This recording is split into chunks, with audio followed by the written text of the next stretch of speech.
ኦሪት ዘፍጥረት ምዕራፍ 7 እግዚአብሔርም ኖኅን አለው፣ አንተ ቤተሰቦችህን ሁሉ ይዘህ ወደ መርከብ ግባ። በዚህ ትውልድ በፊቴ ጻድቅ ሆነህ አይቼሃለሁና። ከንጹሕ እንስሳ ሁሉ ሰባት ተባዕትና እንስት፣ ንጹሕ ካልሆነ እንስሳም ሁለት ተባዕትና እንስት፣ ከሰማይ ወፍ ደግሞ ከሰባት ተባዕት እንስት እያደረግህ በምድር ላይ ለዘር ይቀር ዘንድ ለአንተ ትወስዳለህ።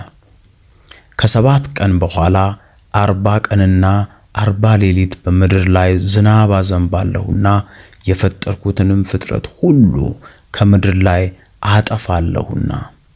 ኖኅም እግዚአብሔር እንዳዘዘው ሁሉ አደረገ። ኖኅም የጥፋት ውሃ በምድር ላይ በሆነ ጊዜ የ600 ዓመት ዕድሜ ነበረ።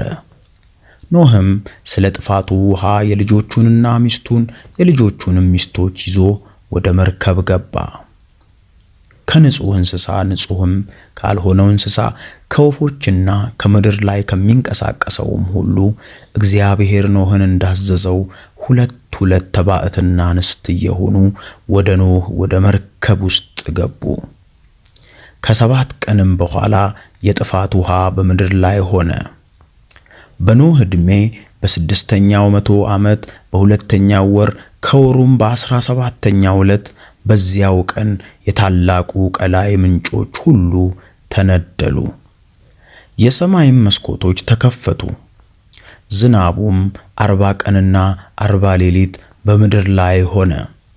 በዚያውም ቀን ኖኅ ወደ መርከብ ገባ። የኖኅ ልጆችም ሴም፣ ካም፣ ያፌትና የኖኅ ሚስት 3ቱም የልጆች ሚስቶች ከእርሱ ጋር ገቡ። እነርሱ አራዊትም ሁሉ በየወገናቸው፣ እንስሳትም ሁሉ በየወገናቸው፣ በምድር ላይ የሚንቀሳቀሱ ተንቀሳቃሾችም ሁሉ በየወገናቸው፣ ወፎችም ሁሉ በየወገናቸው፣ የሚበሩ ወፎችም ሁሉ፣ ሥጋ ያላቸው ሕያዋን ሁሉ ሁለት እየሆኑ ወደ ኖኅ መርከብ ውስጥ ገቡ። ሥጋ ካለው ሁሉ የገቡትም ተባዕትና እንስት እግዚአብሔር እንዳዘዘው ገቡ። እግዚአብሔርም በስተኋላው ዘጋበት። የጥፋትም ውሃ በምድር ላይ 40 ቀን ነበረ። ውሃውም በዛ፣ መርከቢቱንም አነሳ፣ ከምድርም ወደ ላይ ከፍ አለች። ውሃውም አሸነፈ፣ በምድር ላይ እጅግ በዛ፣ መርከቢቱንም በውሃ ላይ ሄደች።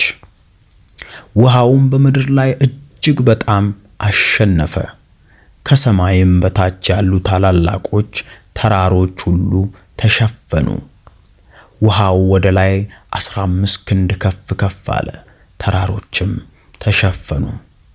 በምድር ላይ ሥጋ ያለው የሚንቀሳቀሰው ሁሉ፣ ወፍም፣ እንስሳውም፣ አራዊቱም፣ በምድር ላይ የሚርመሰመሰው ተንቀሳቃሹም ሁሉ፣ ሰውም ሁሉ ጠፋ። በየብስ የነበረው በአፍንጫው የሕይወት ነፋስ እስትንፋስ ያለው ሁሉ ሞተ። በምድር ላይም የነበረው ሁሉ ከሰው ጀምሮ እስከ እንስሳ ድረስ እስከሚርመሰመሰውም ሁሉ ድረስ እስከ ሰማይ ወፍ ድረስ ተደመሰሰ፣ ከምድርም ተደመሰሱ። ኖኅም አብረውት በመርከብ ከነበሩት ሁሉ ጋር ብቻውን ቀረ። ውሃውም 150 ቀን በምድር ላይ አሸነፈ።